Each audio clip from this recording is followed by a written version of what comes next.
The council chamber was filled with worried voices. Leaders from 100 different worlds sat in their floating seats, all talking at once. The giant screens on the walls showed the same terrible news over and over. War was coming. A big war. The kind that would kill billions of people across 20 star systems. Ambassador Jiwoo sat quietly in the human section, watching everything. She was 42 years old with short black hair and calm eyes that missed nothing. She wore the simple blue uniform of Earth's diplomatic corps. Next to her stood Tae-sung, her bodyguard. He was tall and fit, with the quiet manner of someone who was always watching, always ready. High Chancellor Vextar stood at the center of the chamber. He was an insect-like creature, 300 years old with 4 arms and eyes that could see in many directions at once. His voice boomed through the speakers. The Brutal Empire has declared war on the Allied sectors. They want the Helios belt mining rights. They refuse all negotiations. Our military says this war will last decades. Trillions will die. The chamber erupted again. Everyone had an opinion. Everyone had a plan. None of them would work. Jiwoo had studied the Brutal for years. She knew what others did not. The Brutal only respected strength. Words alone would never work. A message appeared on her personal screen.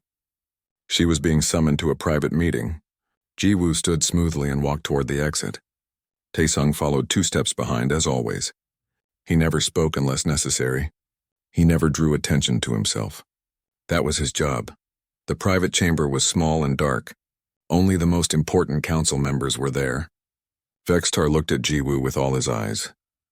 Ambassador, we need someone to go to the Brutal homeworld. Someone to try one last time for peace. We have chosen you. Jiwoo felt her heart beat faster, but her face stayed calm. The Brutal homeworld? No ambassador has ever returned from there. We know, said another council member, a floating jellyfish-like creature. But you are our best diplomat. If anyone can succeed, it is you. And if I refuse? Then billions die in a war that will destroy half the galaxy, Vextar said simply. Jiwoo thought for a long moment. She looked at Tae-sung. He met her eyes and gave a tiny nod. He would go where she went. He always did. I will go, she said, but I have conditions. I invoke Earth Diplomatic Protocol 7. I require a full security detail. The council members looked at each other. Vextar's mandibles clicked together in frustration. Impossible. The Brutal see armed guards as a threat. You must go in peace, alone. Then I refuse, Jiwoo said firmly. I will not commit suicide for politics. Protocol 7 is non-negotiable. They argued for an hour. Finally, they reached a compromise. Jiwoo could bring 1 bodyguard, only 1. She agreed immediately. As they left the chamber, a reptilian delegate laughed at them. 1 human bodyguard? Against the Brutal? She might as well bring a pet. Tae-sung did not react. He never did. But Jiwoo saw the slight change in his eyes. He had heard. He remembered everything. 3 days later, they boarded a small diplomatic shuttle. It was just the 2 of them and a pilot robot. The journey to Brutal Prime would take 4 days through hyperspace. Jiwoo spent the time reviewing everything she knew about Brutal culture. They valued strength above all else. They saw most other species as weak and worthless. They had never lost a war. Their warriors stood 3 meters tall with skin-like armor. They could tear through steel with their bare claws. Tae-sung spent his time differently. He exercised in the small cargo bay. He reviewed files on his personal tablet. He cleaned and checked equipment that Jiwoo could not see. When she asked what he was preparing, he simply said, contingencies. On the 3rd night, Jiwoo could not sleep. She found Tae-sung in the cargo bay, moving through a series of precise movements. It looked like dance, but she knew it was combat training. He moved with perfect balance, perfect control. Each motion had a purpose. Do you think we will survive this? She asked in Korean. Most translators had not fully learned their language yet. It gave them privacy. Tae-sung stopped moving. He looked at her with those calm, steady eyes. I will do everything possible to make sure you do. That is not what I asked. He was quiet for a moment. The Brutal are strong, very strong, but they have never fought humans before. They do not know what we are capable of. That gives us an advantage. 1 advantage against an entire empire of warriors? Sometimes 1 advantage is enough, Tae-sung said. Then he smiled slightly. Besides, you are the real weapon here. I am just insurance, Jiwoo wanted to believe him. She had seen his service record. Before becoming diplomatic security, Taesung had been in the Korean Special Forces. His file was mostly classified, but she had enough clearance to see some of it. Multiple successful missions in hostile territory, expert in close combat, psychological evaluation, exceptionally calm under pressure, high tactical intelligence, complete mission focus. But files and reality were different things. She had never actually seen him fight. In 3 years as her bodyguard, he had never needed to. His job was to prevent problems, not solve them with violence. On the 4th day, they arrived at Brutal Prime. The planet was dark red, covered in volcanoes and black rock.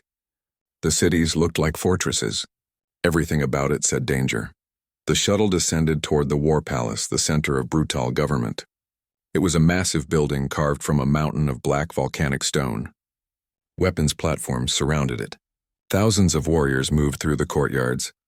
Landing in 2 minutes, the robot pilot announced.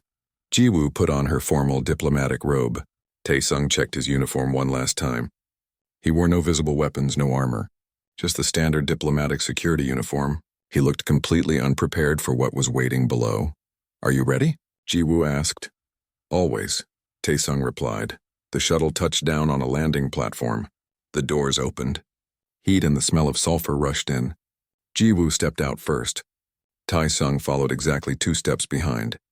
50,000 Brutal warriors lined the path to the palace entrance. Each one stood 3 meters tall, covered in natural armor carrying weapons that could cut through starship hulls. They were silent, watching. Judging, Jiwoo began walking. She kept her head high, her pace steady. She showed no fear, even though her heart was pounding. Behind her, Taesung walked with the same calm he always had. His eyes moved constantly, tracking threats, calculating distances, reading body language. Some of the warriors laughed when they saw him. A human, so small, so weak-looking, no armor, no weapons. What could he possibly do? Taesung heard the laughs. His expression never changed. He just kept walking, 2 steps behind the ambassador, doing his job. They reached the palace entrance. Massive doors opened, revealing a long hall lit by flames. More warriors lined the walls. At the end of the hall was the throne room where Warlord Kraven waited. Jiwoo paused at the entrance. She looked back at Taesung one more time. "Whatever happens in there," she said quietly in Korean. "Thank you. Nothing is going to happen to you," Taesung replied. "I promise." Then they walked into the War Palace together, into the heart of the most dangerous place in the galaxy. The doors closed behind them with a sound like thunder. The war had not started yet. But in a few minutes, everything would change. The Brutal Empire was about to learn something important about humans. Something they should have learned before they laughed. Humans were very good at being underestimated, and even better at proving those estimates wrong. The throne room was enormous. The ceiling disappeared into darkness high above. Flames burned in metal bowls along the walls, making strange shadows dance across the black stone.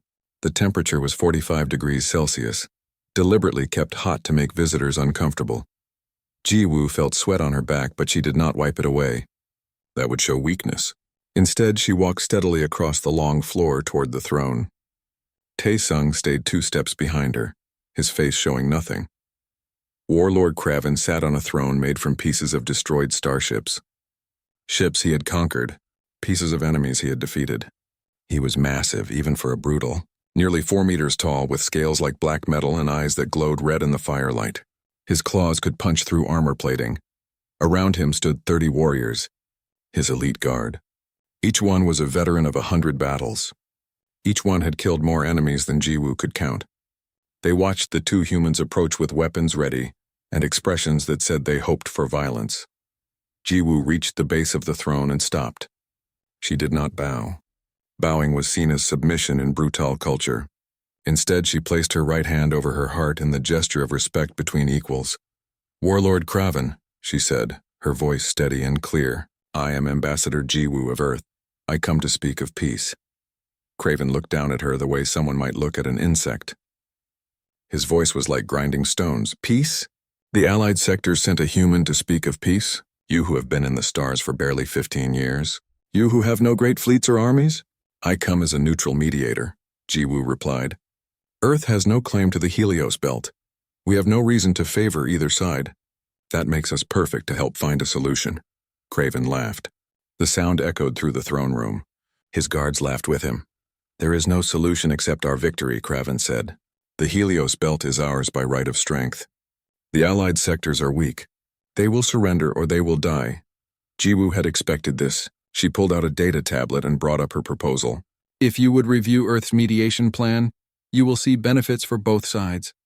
Shared mining rights based on population needs, a neutral committee to manage distribution, cultural exchange programs, trade agreements that would make both sides wealthier.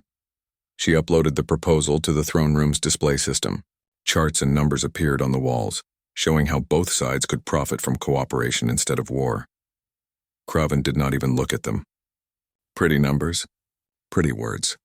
But the brutal do not negotiate. We take what we want.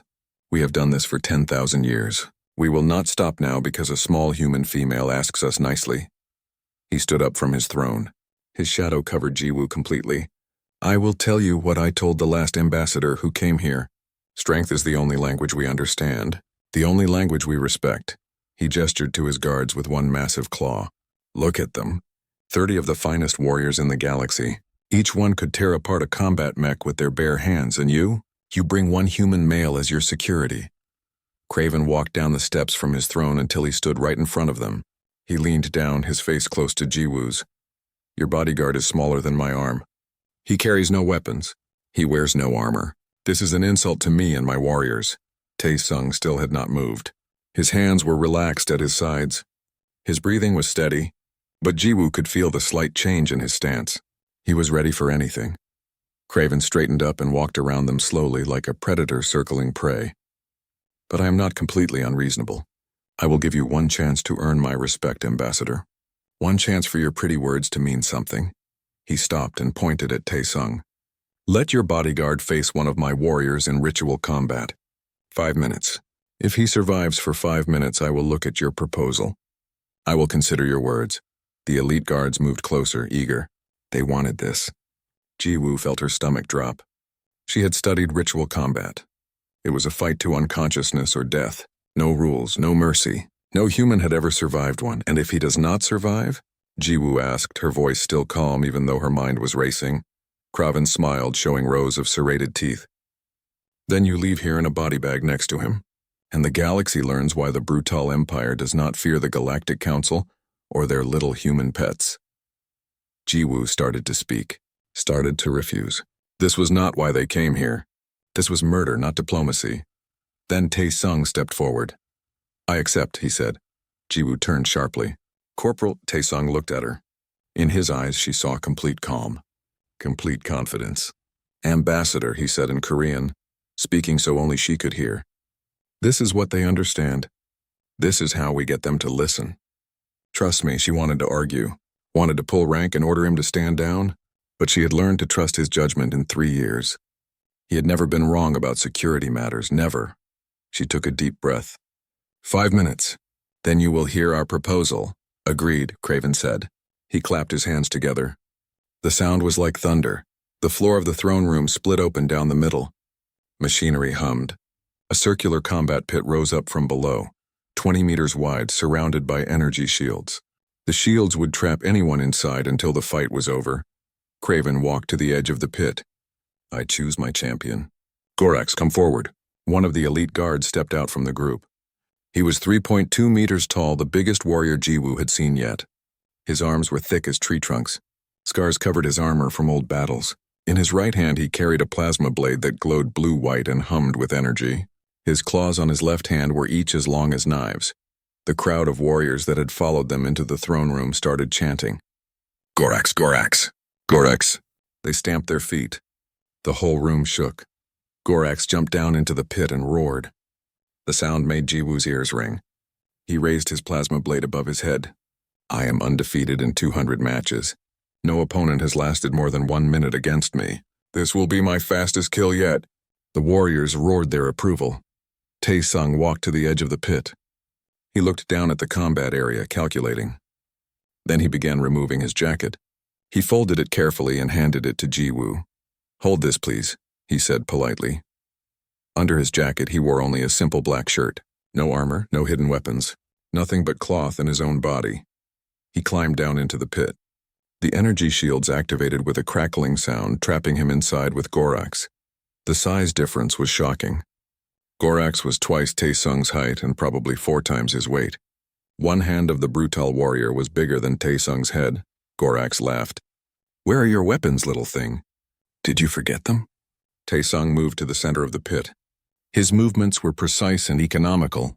He stood in a relaxed stance, hands loose, weight balanced. When he spoke in perfect brutal dialect, which surprised everyone in the room.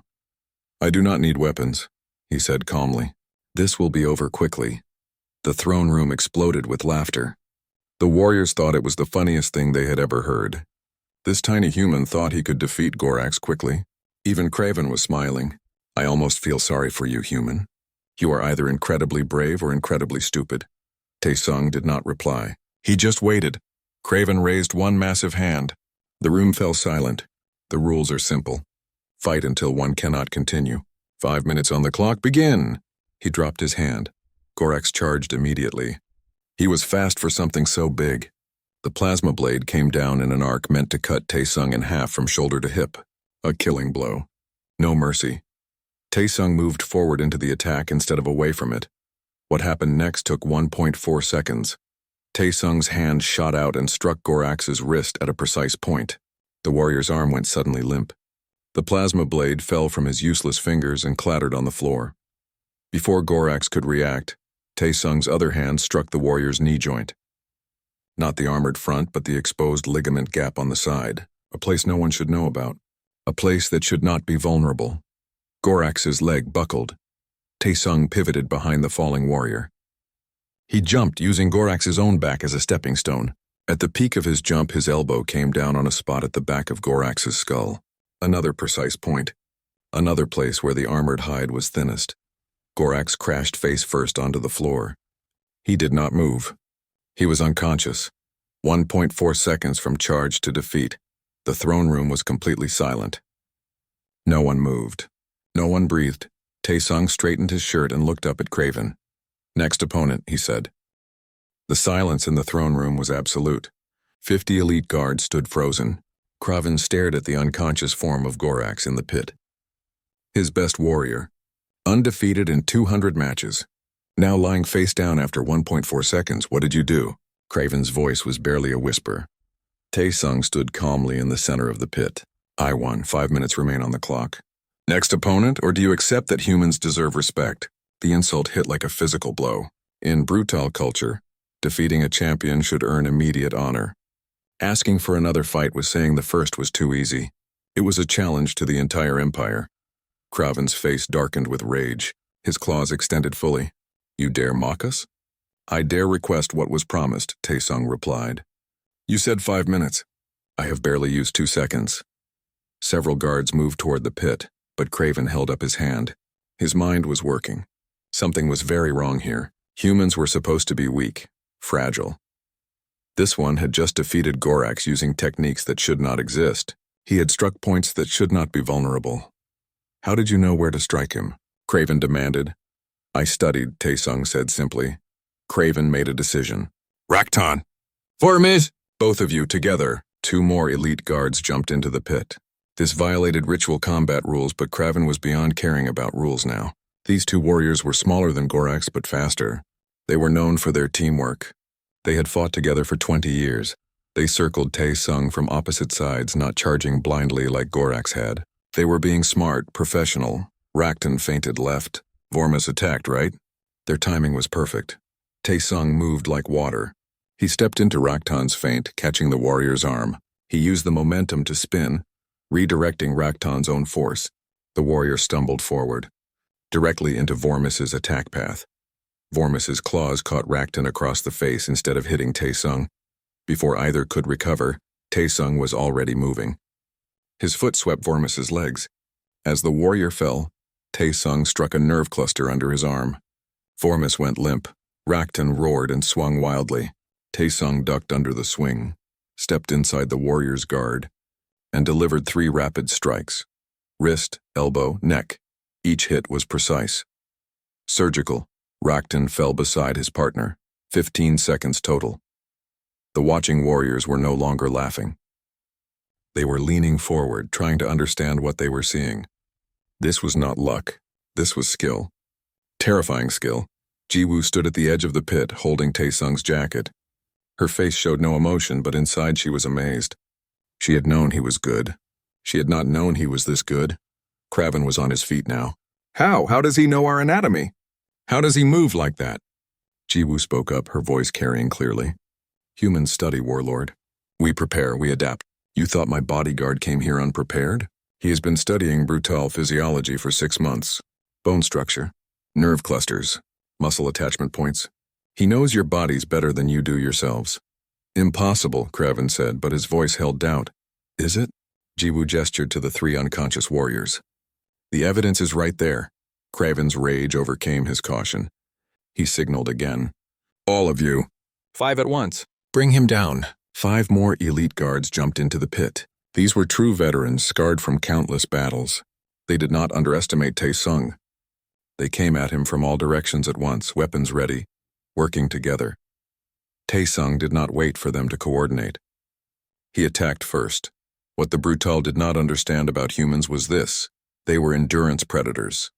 On ancient Earth, humans hunted by running animals to exhaustion over days.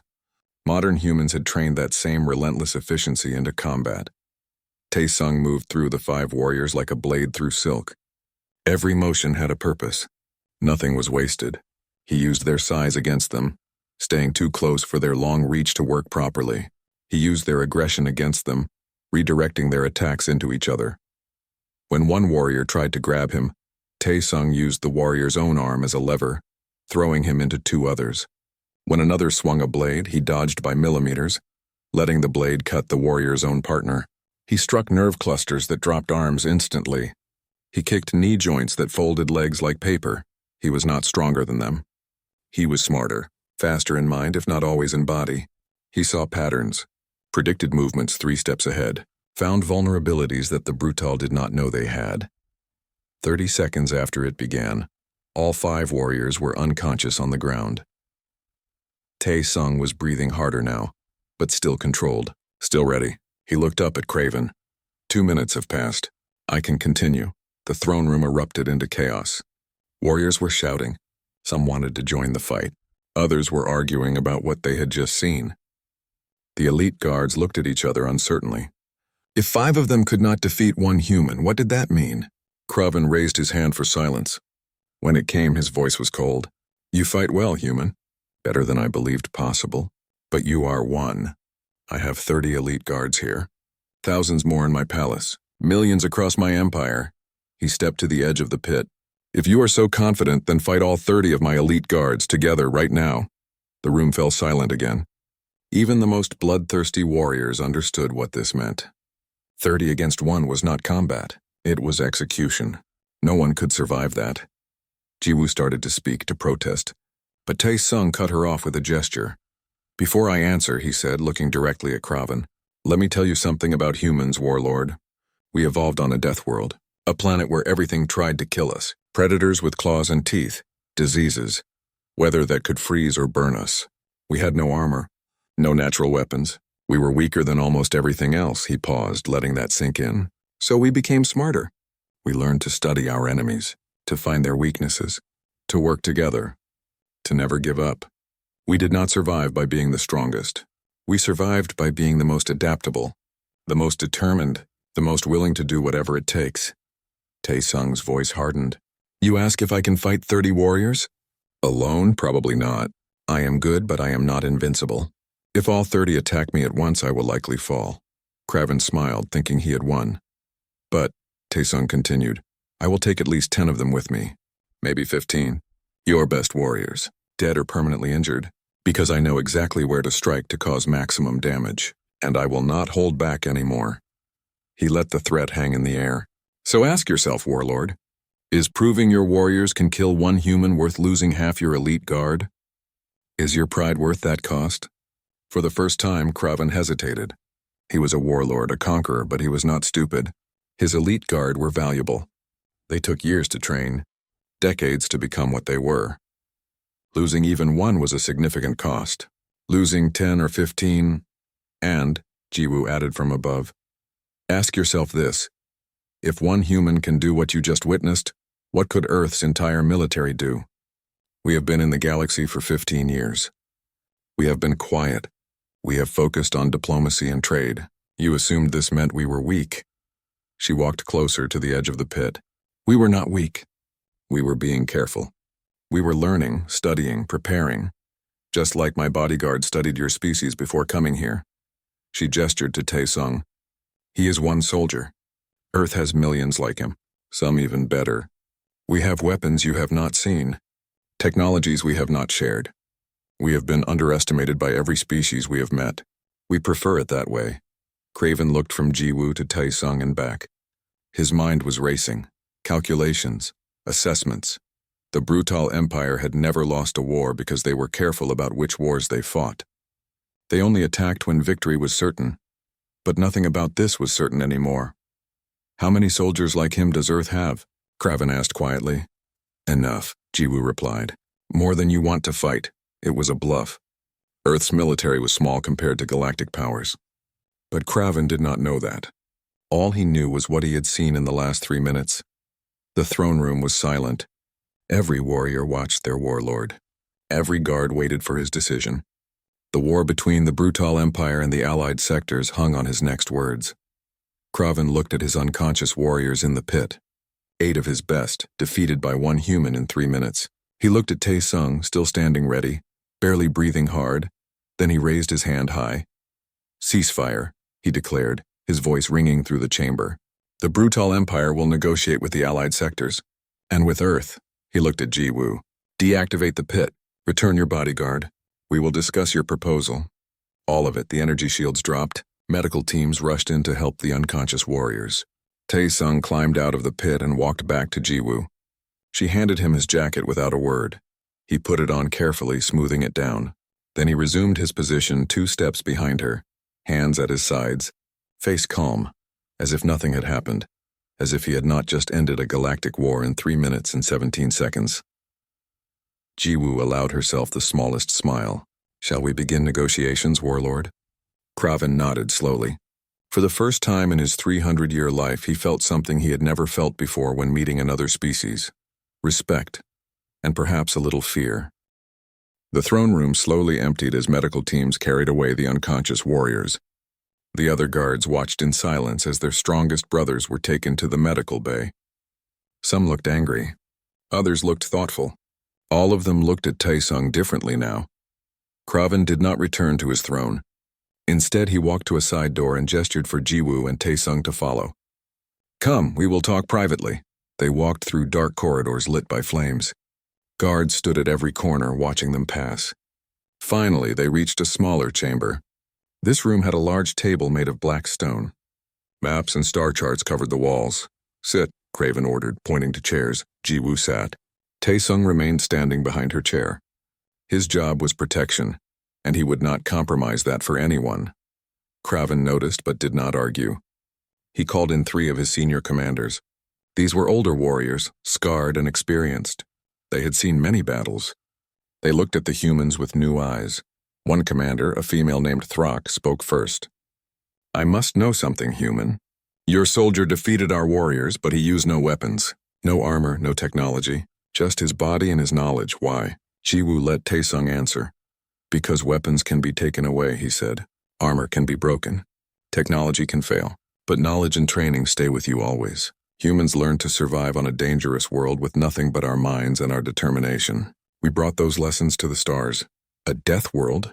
Asked another commander, interested. Yes, Jiwoo confirmed. Earth has strong gravity. Dangerous weather. Predators that could easily kill us, diseases, natural disasters. We evolved to survive all of it. She pulled up images on her tablet and projected them on the wall. Pictures of lions, bears, sharks, snakes. These creatures all lived on Earth with us. Each one could kill a human easily. But humans became the dominant species anyway. Not through strength, but through intelligence and adaptation. Craven leaned forward, studying the images. And you say Earth's gravity is stronger than ours? 1G, Jiwoo said. Your planet is 0.87 G. Every human who comes here is fighting at less than their normal weight. We are faster and stronger here than on our own world. The implications hit the Brutal commanders like a hammer. Tae-sung had been fighting at 87% of his normal gravity. He had been operating under easier conditions than his training prepared him for. How many soldiers like him do you have? Kraven asked again. Jiwoo chose her words carefully. Earth's military is smaller than yours. We are a young species in the galaxy, but we train intensively. Every human soldier studies combat for years. We have special forces who train for decades. Some are better than my bodyguard. That last part was stretching the truth. Taesung was in the top 0.1% of human capability. But the Brutal did not need to know that. And weapons? Asked Throck. What weapons does Earth have? We have kinetic weapons. Energy weapons, missiles, things you would recognize, Jiwoo said. But we also have weapons designed specifically to fight larger, stronger enemies. Our ancestors were small and weak, remember? We became very good at killing things bigger than us. She did not mention specifics. Let them imagine. Fear of the unknown was powerful. Kraven sat back in his chair. His claws tapped on the stone table, a sign he was thinking hard. Show me your proposal again. The one I did not look at before. Jiwoo brought up the full mediation plan on the room's displays. Charts, numbers, maps of the Helios belt, schedules for mining rights, committee structures, trade agreements. This time, Kraven and his commanders studied everything carefully. They asked questions. Jiwoo answered each one. They negotiated details. Hours passed. The Helios belt would be jointly managed by a committee with representatives from the Brutal Empire, the Allied sectors, and Earth as a neutral mediator. Mining rights would be divided based on population needs, not military strength. Both sides would share the profits equally. Cultural exchange programs would begin immediately. Scientists and scholars from both sides would visit each other's worlds, learn from each other. Trade routes would open. The Brutal made excellent weapons and armor. The Allied sectors had advanced medical technology.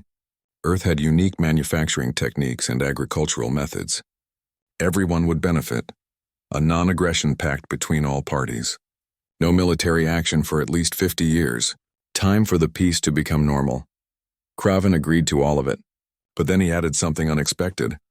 I want him to train my elite guard, he said, pointing at Taesung. Jiwoo started to refuse. Taesung was diplomatic security, not a military trainer. But Taesung spoke first. 1 month, he said. I will teach them the basics of human combat techniques. After that, they can request more instructors from Earth if they want to continue. Why would you help us? Asked Throck suspiciously. We are not allies. We are barely not enemies. Because, Taesung said, if you learn to respect human fighting methods, you will remember that respect when making future decisions. And because teaching is how humans build relationships. We share knowledge. That is our strength. Kraven considered this. Agreed, 1 month. You will train my elite guard. And in return, we will share our weapons technology with Earth. Fair exchange. It was a diplomatic masterstroke. The Brutal Empire, the greatest military power in the galaxy, would now be personally invested in maintaining good relations with humanity. And Earth would gain access to Brutal weapons technology. They worked through the night on details. By morning, the treaty was complete. Both sides signed it. The war was officially over before it had truly begun. As they prepared to leave, Gorax approached them. He had woken up in the medical bay with a massive headache and bruised pride. But something had changed in his eyes. Human, he said to Taesung. You defeated me in seconds. How? I studied Brutal anatomy for 6 months, Taesung replied honestly. I learned your bone structure, your nerve clusters, your muscle attachment points. I found 43 vulnerable locations on your body. I only needed 3 of them. Gorax looked shocked. 43? 43, Taesung confirmed. And those were just the non-lethal targets. There are 17 more that would cause permanent damage or death. He stepped closer to Gorax. I did not come here to hurt you. I came here to protect my ambassador and to show your people that humans should be respected. You are strong, very strong, but strength alone is not enough. You need to know your enemies before you fight them. That is the lesson. Gorax was quiet for a long moment. Then he did something unexpected. He bowed his head, a gesture of respect among Brutal warriors. I understand. Will you teach me? During this month of training? Yes, Taesung said. I will teach you and anyone else who wants to learn. As they walked back to their shuttle, Jiwoo finally spoke in Korean. You knew you could win, didn't you? Before we even landed here. I knew I had a chance, Taesung corrected. If Craven had sent all 30 guards at once, I would have lost. But I understood Brutal psychology. They value individual strength. They would send warriors one at a time or in small groups. That gave me an advantage, and if you had been wrong, Taesung shrugged, then you would have negotiated without me. Found another way. You are the best diplomat Earth has. You would have succeeded somehow. Jiwoo smiled. We make a good team. Yes, Taesung agreed. We do. 4 days later, back at the Galactic Council Station, they stood before High Chancellor Vextar and the assembled council members. Jiwoo presented the treaty. Peace with the Brutal Empire. Full agreement on the Helios Belt. Cultural exchanges. Trade agreements. Military cooperation. The council chamber was silent as they reviewed the terms. Finally, Vextar spoke. This is remarkable, Ambassador Jiwoo. You achieved in days what we could not achieve in months. But we must ask, how did you convince the Brutal to negotiate? Jiwoo glanced at Taesung. I showed them that humans deserve respect.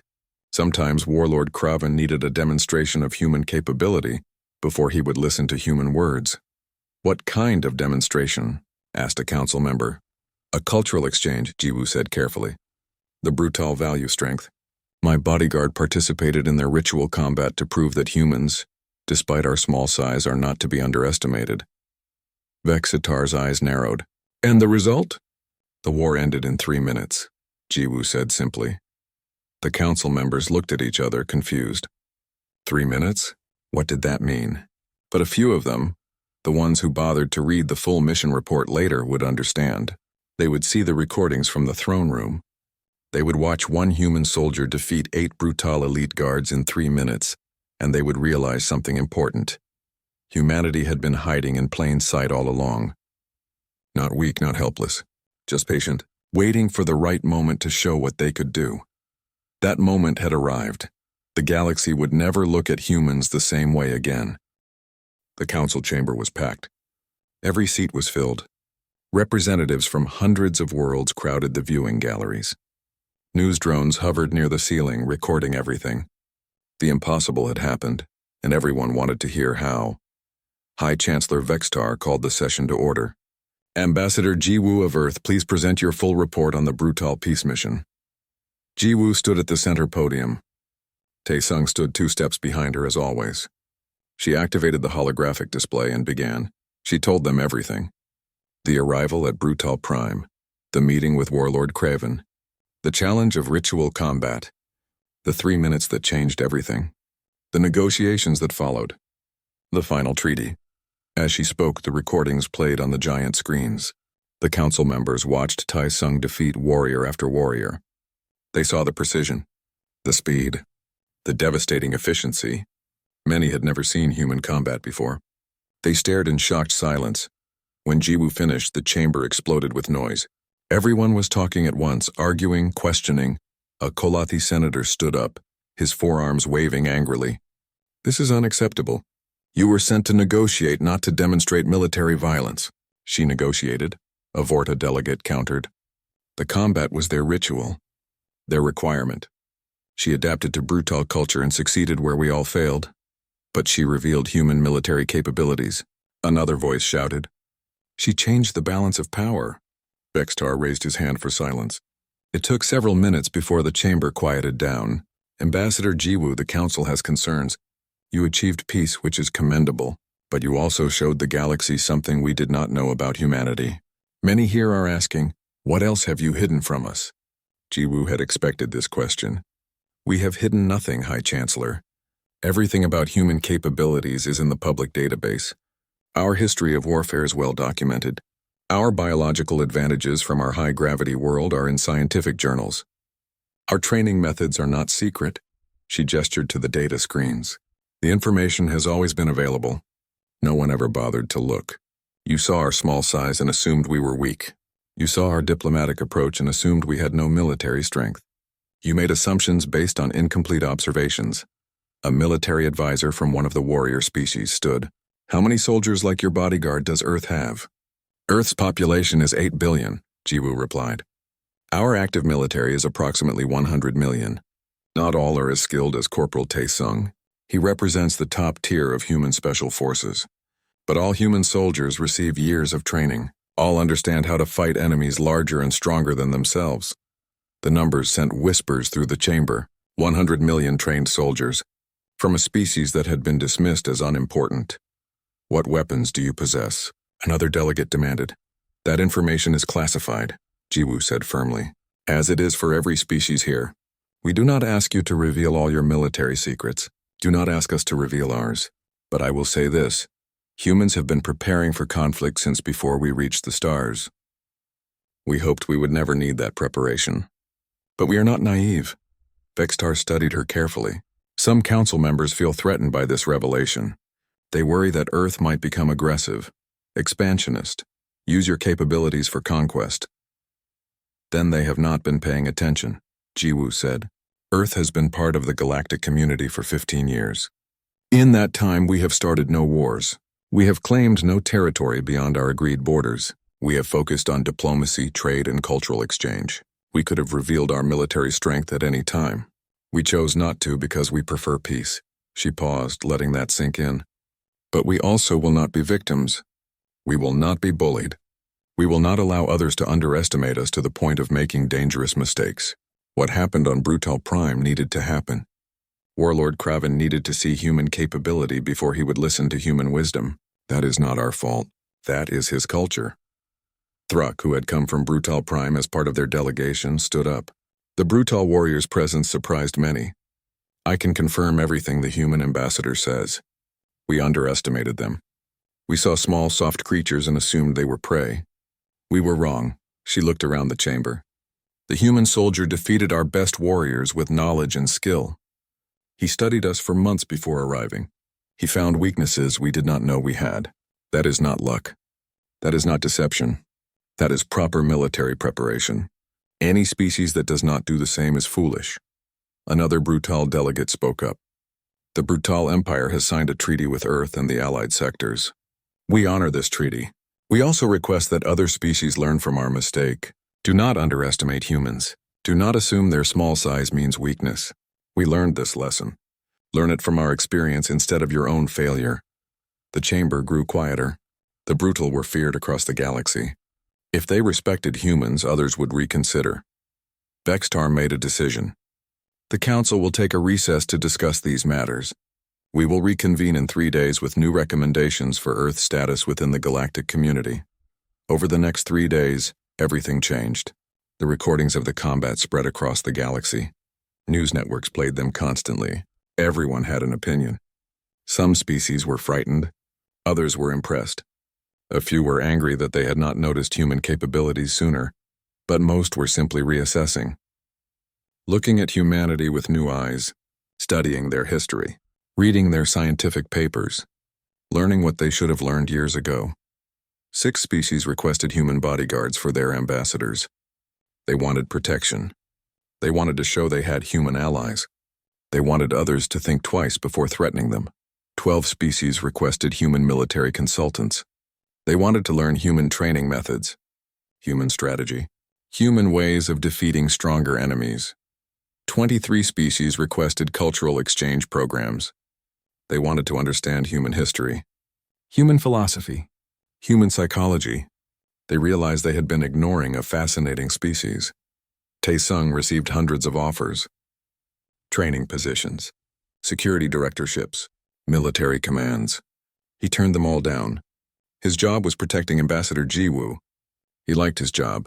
3 days later, the council reconvened. Vextar stood at the center podium. The council has reached a decision. Earth status is hereby upgraded from observer to strategic partner. This grants Earth full voting rights on council matters, priority in trade negotiations, and recognition as a major power within the galactic community. Cheers and protests erupted simultaneously. Vextar raised his hand. Furthermore, Ambassador Jiwoo is appointed as chief negotiator for the Outer Rim sector. This is one of our most challenging diplomatic regions. We believe her skills are best suited there. Jiwoo accepted with a formal bow. It was a massive promotion. It also meant many more dangerous missions. She would need Taesung more than ever. Corporal Taesung is offered the position of Director of Human Diplomatic Security. Vextar continued. He would command all human security forces across the galaxy and train future bodyguards. Everyone looked at Tae-sung. He stood silently for a moment. Then he spoke clearly. I respectfully decline. My duty is to Ambassador Jiwoo. I will continue that duty. Jiwoo felt warmth in her chest. 3 years together, he could have taken a prestigious command position. More money, more status. Instead, he chose to stay with her. Vextar nodded. So be it. Then we grant Corporal Tae-sung the rank of Security Director First Class with full authority over ambassador protection protocols. It was a compromise. Tae-sung would stay with Jiwoo but have higher rank and authority. As the ceremony concluded, various delegates approached Jiwoo.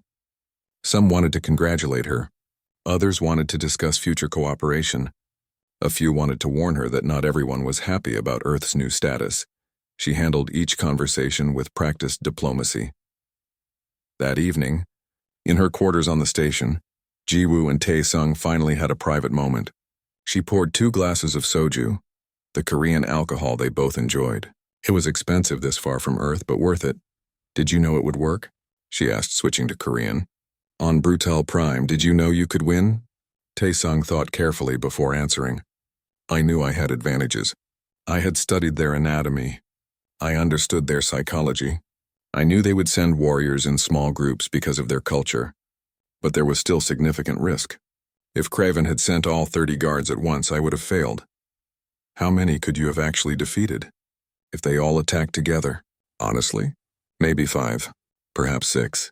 Then they would have overwhelmed me. He took a sip of soju, but I was counting on their pride. They would not believe it took 30 warriors to defeat 1 human. That pride gave us an opening. And if you had been wrong, then you would have negotiated anyway. Found another path. You always do. Jiwoo smiled. We make a good team, you and I. Yes, Tae-sung agreed. We do. They sat in comfortable silence for a while, looking out the window at the stars. So many worlds out there. So many species. So many who had underestimated humanity. What do you think happens now? Jiwoo asked. Now that the galaxy knows what humans can do,